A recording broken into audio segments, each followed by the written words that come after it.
A&S Opal LLC with Adam Sawicki here at the 22nd Street Show, D24. Yeah, booth D24. More information, contact in the description section below.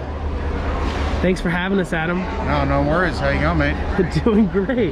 Doing good. Great. How long have you been in the industry?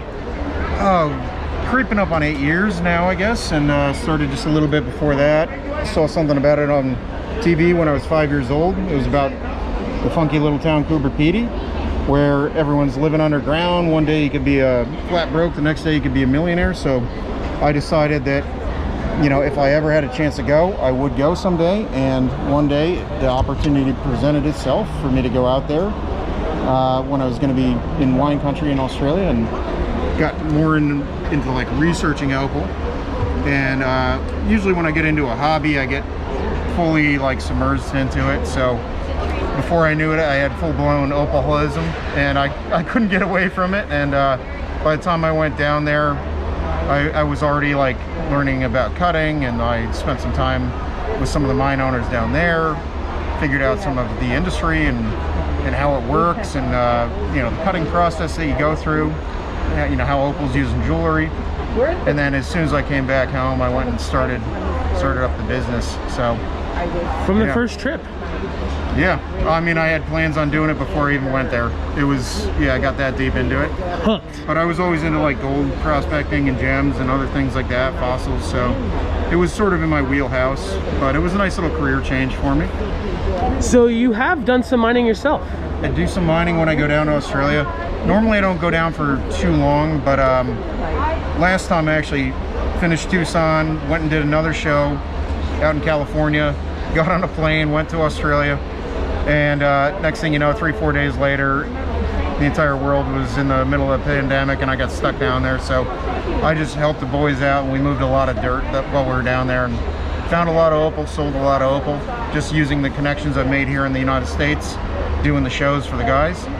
So yeah, it was a good time, and you know, quite a few bug bites and so on, but it was worth it. Yep. I hear everything out there is out to get you. Oh, absolutely.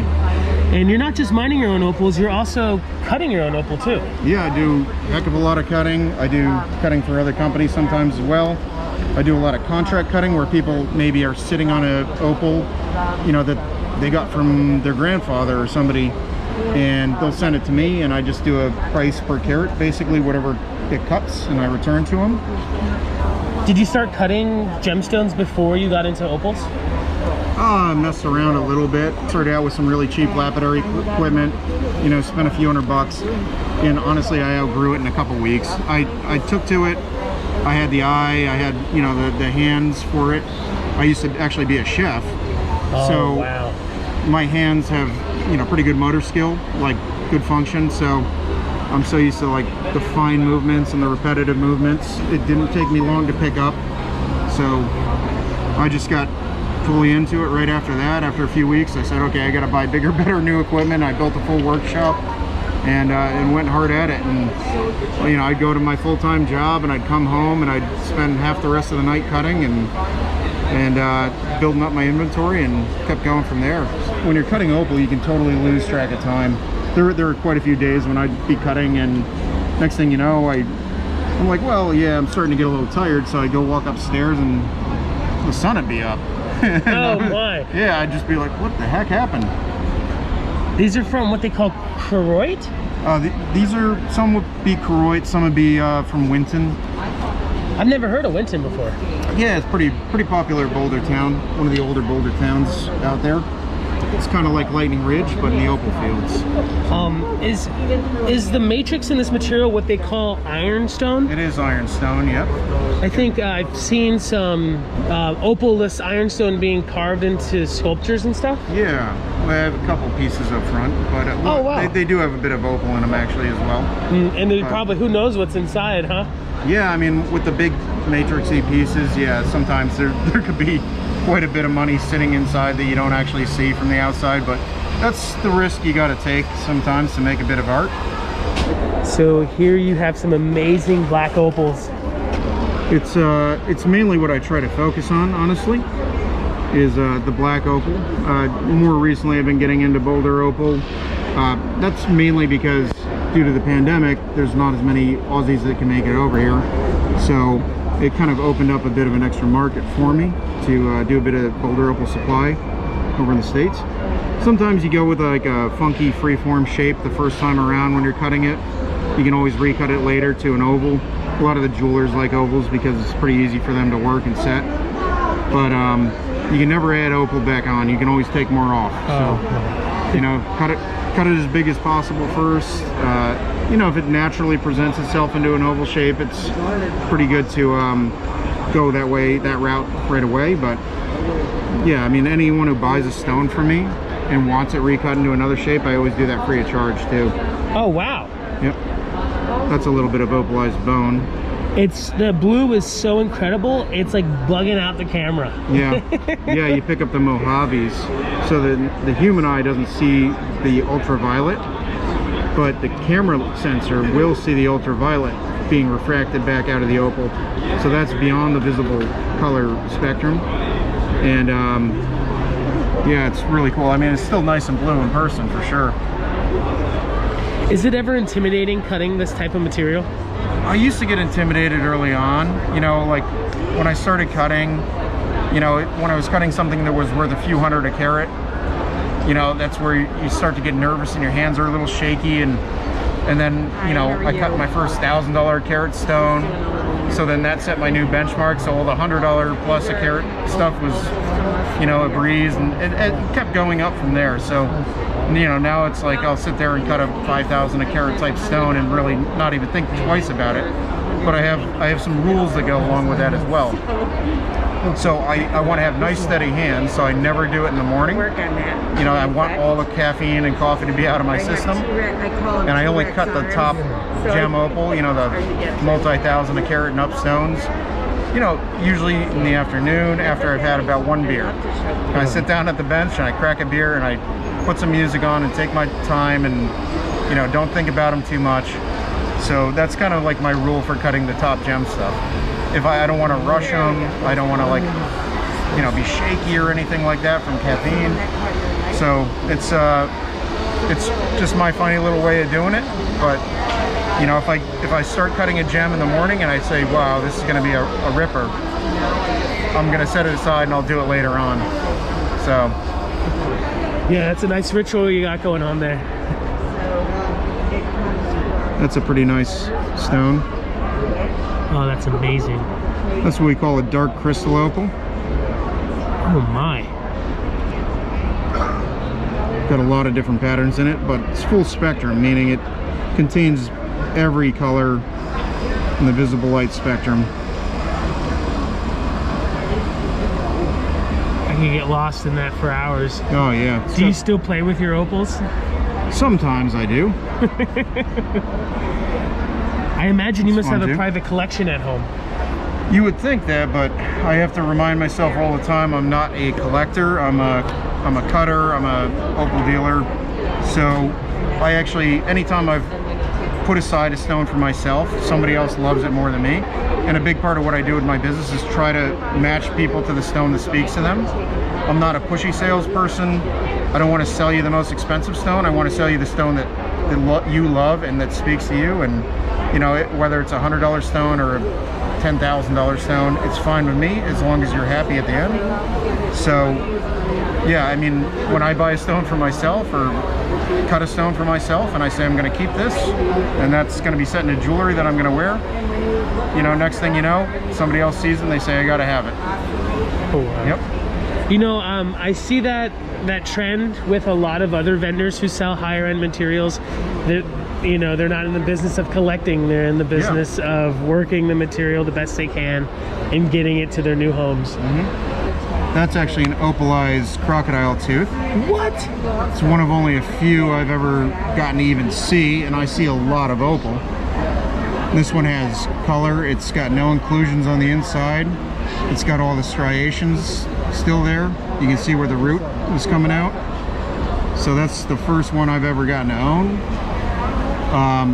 I've pretty much got a I don't want to sell it price on it, you know. So but it, you know, it is for sale. It's just for the time being, this is in my collection, and I'm holding on to it. So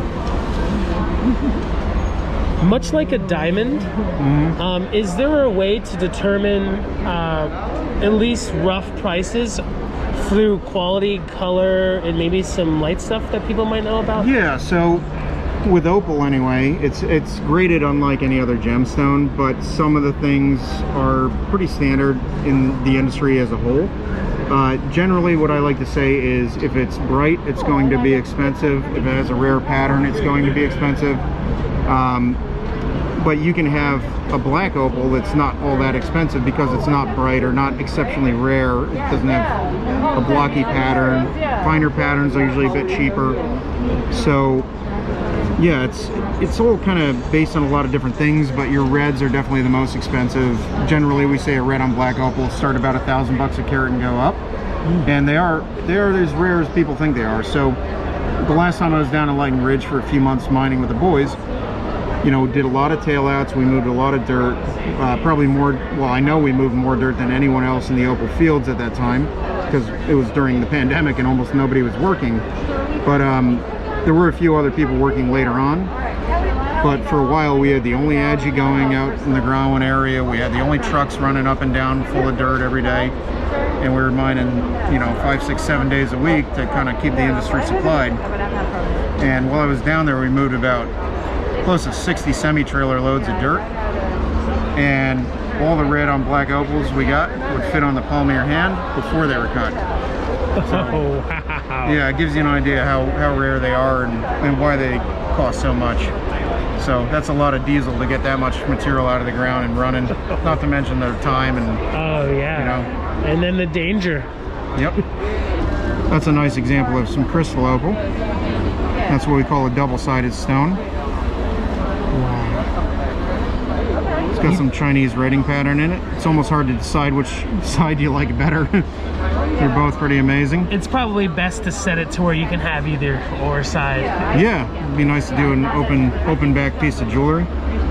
So gold, of course. Oh yeah, this would warrant gold. It's yeah. It's tough to put a piece of opal at this level in some silver jewelry. This will end up in Antiques Roadshow. Actually, yeah, it actually does really nicely in palladium as well. Palladium's fairly soft, but it's a good solid metal. It's nice for setting opal. A lot of jewelers prefer that. Usually what we do with opal, whatever the predominant color is, goes first. So we would say blue on black opal, or like a blue purple on black opal. Oh. Same with like the red on black opals. We'd say red on black being the predominant colors. So when we're talking black, we're talking about the natural hue and the body tone of the stone, not the potch on the back. A lot of people will take and flip an opal over and they'll say, oh, it's white on the back, or it's black on the back, and they'll classify it that way, which isn't the proper way to do it. You want to always look from the color facing down. So I have opals that are black because there's darkness in with the color, or a thin layer of black potch that runs between the color and the back of the stone. But when you look at the back of them, they might be white. So it's still technically a black opal as long as the darkness and the body tone represent that from the color side up. So do you ever work with doublets or triplets? I do on occasion. I've made them a few times, but mainly it's just for like wire wrappers that I know, or people who don't want to spend as much money on jewelry. I've actually done like triplet kits for people who were trying to learn how to work with opal, and I put together custom little triplet kits where I sort of saved aside some really thin pieces, like millimeter thick pieces of pretty gemmy like crystal opal, and they decided they wanted to go in that direction. So I'll kind of give them a little write-up and tell them how to make it, and then I go out and do other types of mining as well. So I take like a nice little bit of like optical grade quartz that I would find and put aside, and I'd slice them off a little chunk of that and give them some black potch, and then they'd have everything they need, you know, to make the doublets and triplets. And honestly, because of the way I'm tied in with the miners that I work with, I've got enough of that material, you know, every year that comes across the bench where I don't need to work with the doublets and triplets. And honestly, they sell at a much lower price point, so a lot of those get done in cutting factories overseas. and that's the way that they can keep the costs down on them. Where, you know, over here in the States, you know, I got a mortgage and, you know, got to eat. So yeah, for my time equals money, it's a little better to work with a solid material. Do you put together parcels for people? I do a lot of custom parcels. That's something I do that a lot of other opal dealers don't do. Most of them say, here's what I have, this is the weight, this is the price, take it or leave it. Where I basically say, let me know how I can help you, you know. Tell me what your budget range is. I'm not always gonna max it out, don't worry about that, but like, you know, you tell me what your budget is, you tell me what sort of colors and patterns and size opals you expect to cut, and I try to put something together that best suits you. And this year, you know, with the addition of, you know, all the black opal rough that we deal in, or Lightning Ridge opal rough, I should say. It's not black opal rough unless it cuts a black stone, which you can't really tell until it's all said and done. I do have a lot of boulder opal rough, and also like rough chrysoprase and Miramamba tiger's eye, and some golden amphibolite and other things that come out of Australia as well. Sending me a text is good for the first time, then I know what it is. The website works just as well. I don't put a lot of new stock up on the website, but it's good to see where my shows are going to be. The email, fine, you know, that I answer that all day and night, and then also through any of the social media platforms as well. So yep, it's Facebook, Instagram, email, website, and phone number. It is an American phone number, no fancy ones and pluses. No, well, even when I travel in Australia, I have an American phone number down there, so I just pay for like a ridiculous calling plan, because I have to talk to my miners just about, you know, every day, every other day usually.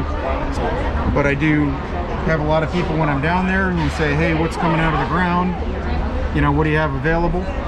And as soon as we're digging it and tailing it out, I'm shooting them pictures and videos, and they're buying it up. So I actually have a lot less opal stock this year than I'm used to, because the demand was so high due to outback opal hunters and COVID and people having more time on their hands to start picking up hobbies. We were selling stuff as fast as we could dig it.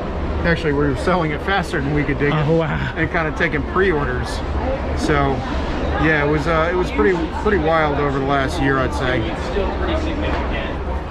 All of these have names on them. Are they the mines or the claims? Not really the mines or claims per se, but it's an opal field. So Lightning Ridge is a mining district. It's you know, it's pretty long, narrow district, but you know, I'd say it's probably about 90 kilometers north and south, or about 70 east and west. And within that district, there's over 270 different opal fields that are all sort of pockets of opal that have been discovered. And some of them have just a few claims, and they're fairly small. Other ones are quite large, like the Growan field is well known for seam opal, and it's huge. I mean, there's got to be, you know, 1,000 different claims in there, and a claim is 50 by 50 feet, and or 50 by 50 meters, sorry. And yeah, it's just all kind of spaced out. Some claims are really close together, or some fields are close together, and they basically butt up to each other. Other ones are quite a ways spaced out, you know, a few kilometers down the road. But, you know, it's sort of broken into seam versus knobby country as well. Much like turquoise, can opal fields be right next to each other, like literally just draw like a line through each other's properties? Like even you know, that field, the airstrip is where we've been doing a bit of mining in it lately, but it's right next to Mulga, and actually they just butt right up to each other.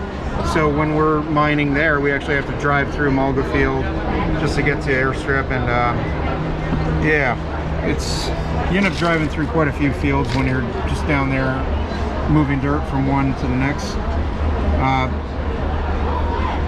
You know, the Agi Dam is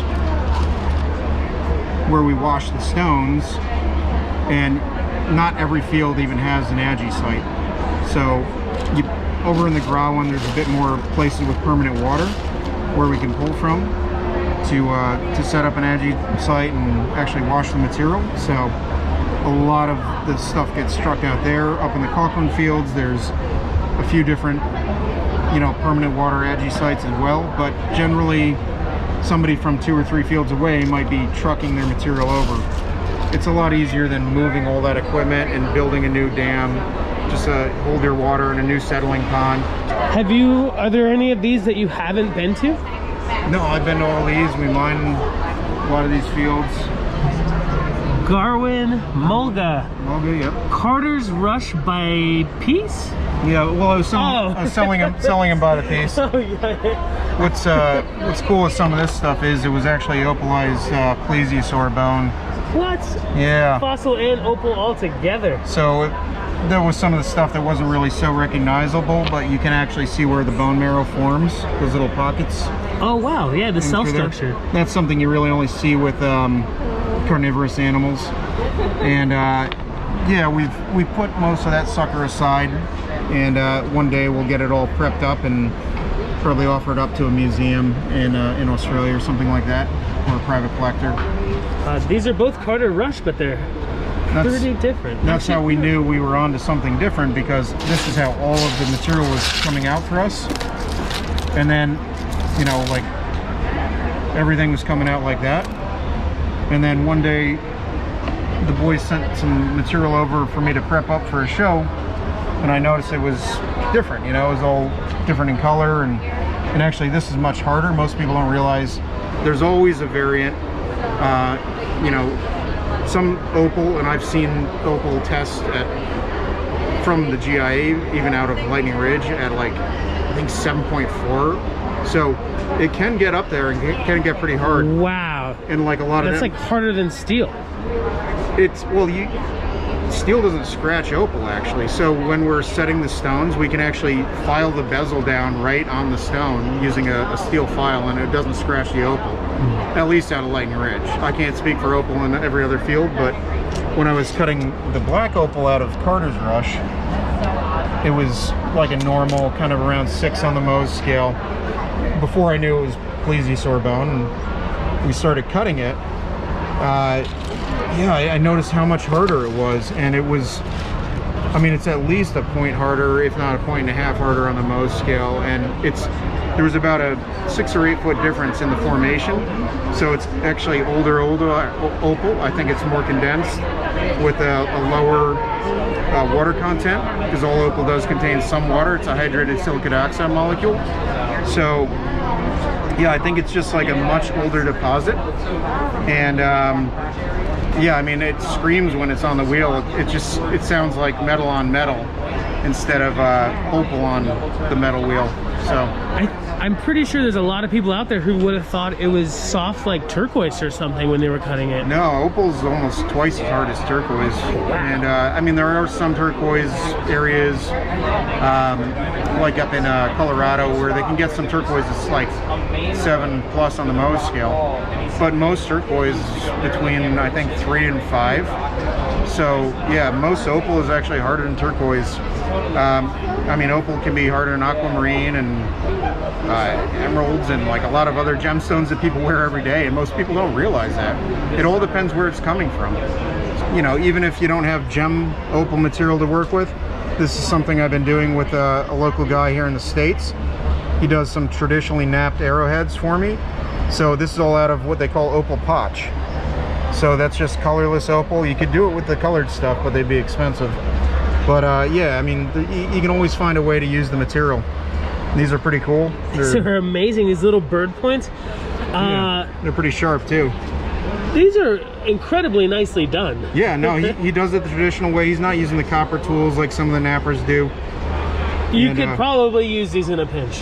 Yeah. Oh yeah, no, you could go out there and get yourself a roo. You had to have had kangaroo too. Yeah, I've had kangaroo down there quite a few times. I used to see it sold in grocery stores in Florida. Yeah, it's actually the highest protein, lowest saturated fat red meat on the planet. So it is the healthiest red meat if you're going to eat red meat. So it's you know, I might prefer the yabbies when I'm down there and going out and trapping them, but yeah, the roo is pretty good. It's a bit like lamb, so yeah, a little less fatty than lamb though. So it's pretty good stuff. All right, so here's some amazing boulder opals. When you break these open, or when they're taken apart, did you polish the face of this opal at all?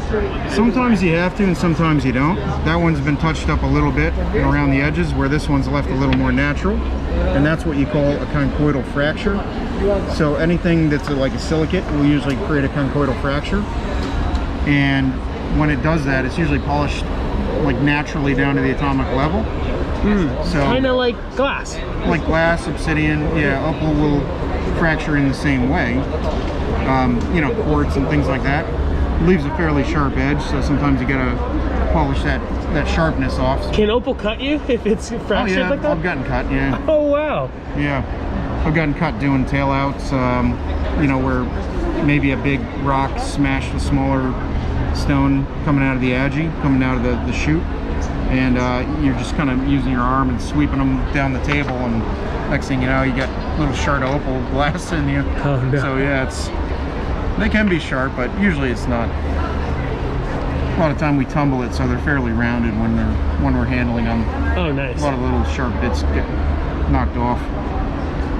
Are there any colors in Boulder opal that are not in other opals, or that that this doesn't have compared to others? So you can get any color in any type of Australian opal. Like Mexican opals won't usually have some of the same colors. The Brazilian opals, usually you don't get the vibrant, deep colors. You'll get much more, you'll get nice color, but it'll be more, I guess, pastel-y. So you get a pink instead of a red, like a deep pigeon blood red. So any color you can get in any gemstone from anywhere in the world, we can get in opal. And that goes for Boulder opal and like Lightning Ridge opal. Cupripede sometimes in certain fields will have nice deep colors, but similar to Brazil, a lot of it's a bit more pastel-y than we get up in the ridge. That's awesome. So in these boxes we got some pretty cool prepped opal shells. I don't think a lot of people know that opal can replace the minerals in a shell. Yeah, most things that were alive and organic back in the day can be opalized. And fantastic. These came from Cupripede. So Cupripede was essentially an old beach line back in the day. That's kind of why those opals phosphoresce a little bit more than, like, let's say Lightning Ridge opal, where it was more of a swampy estuary, kind of like the bayou in Louisiana. So we get different types of critters out there, where in Lightning Ridge or in Cupripede you get more standard, like ocean going things, and you get a bit of driftwood. But the opals phosphoresce because beaches generally contain a bit of phosphorus. So did you use like a flex shaft to get down in there? yeah, I usually use a micromotor as opposed to a flex shaft. When you do this for as long as I do, or any other professional opal cutter, the flex shaft puts a bit of extra strain and stress on your wrist. So it's nicer to use a micromotor and actually just move the stone like this around the tip of the micromotor, rather than using the motor, which is a bit heavier in your hand, to try to get in the little pits. So it's more about manipulating the stone. You get pretty good at rubbing your head and patting your belly. Oh yeah. Yeah. I see some carving like that done sometime in Germany, where it's a stationary bit and you're moving the opal. Yeah, sometimes people do mount them on their workbench. I haven't done that yet, but you know, it's something I've been considering. It's just a little easier, especially because they get slippery as you get higher in the polish. So once you start to get to the end stages of polishing, holding on to these things is pretty difficult. Oh boy, when you're doing the carvings, yeah. What are these, my friend? So we got some opalized belemite pieces. These don't have a lot of color, but sometimes people want to get into owning a belemite, or, you know, a different type of shell. We get them with color, without color. When it doesn't have much color, we call it opal potch. These have a little purple going on in them. Oh yeah, that one has a little blue, that one looks like a little green. Generally what people do is they'll go and they'll prep them up a little bit, prep the outside, and then match the fractures, which most of that occurs even before we've even dug them out of the ground. Is this the belemite there? Yeah, it's kind of a little squid creature. Thing looks scary. Yeah, just basically like a cross between an ancient squid or cuttlefish, and what it is the quill of it that's been opalized. Now, back in the day, the quill was on the outside, where nowadays modern squid and cuttlefish, the quill runs through the center part of the tube. So I don't know if any of you have ever cleaned squid. I used to be a chef, so when you're doing it, there's like a little bit of plastic. It's almost like plastic when it's in there. And sometimes you'll find them on the beach lines too, because whales will eat a bunch of squid and then they'll digest the soft part of the body and cough those up, and they wash up on the beach. Same thing with this stuff. So like a plesiosaur or an ancient whale or something like that would have eaten a whole bunch of these belemnites, dissolved the soft part of the body around them, coughed it up, and then it floats onto the beach where Cupripediae is, and that's why they get a lot of them out there. We don't really get these in Lightning Ridge, but Cupripediae is definitely known for those. Thank you so much, Adam. I can't thank you enough. Yeah, you're welcome. You'll be expecting their call. Yeah, I hope so. A&S Opal LLC, 22nd Street Show D24, the Denver show as well. Yep, doing the Denver show. I'm not sure about the booth yet. They're moving everything around because they actually don't use the Coliseum anymore, so the Coliseum show is now across the highway. So yeah, it's I think the restrictions are going to be eased up as opposed to last year during COVID when they ran the show. So my booth may be changed, but look for me there as well. I'll always be there. Got the New Jersey show, New York, New Jersey show coming up in Edison, and be doing a bunch of other smaller shows along the way as well. So make sure to follow them on their website, Facebook, and Instagram for information on where they'll be at Denver and other shows. Adam, you're the best, brother. Oh, thank you. You too, mate.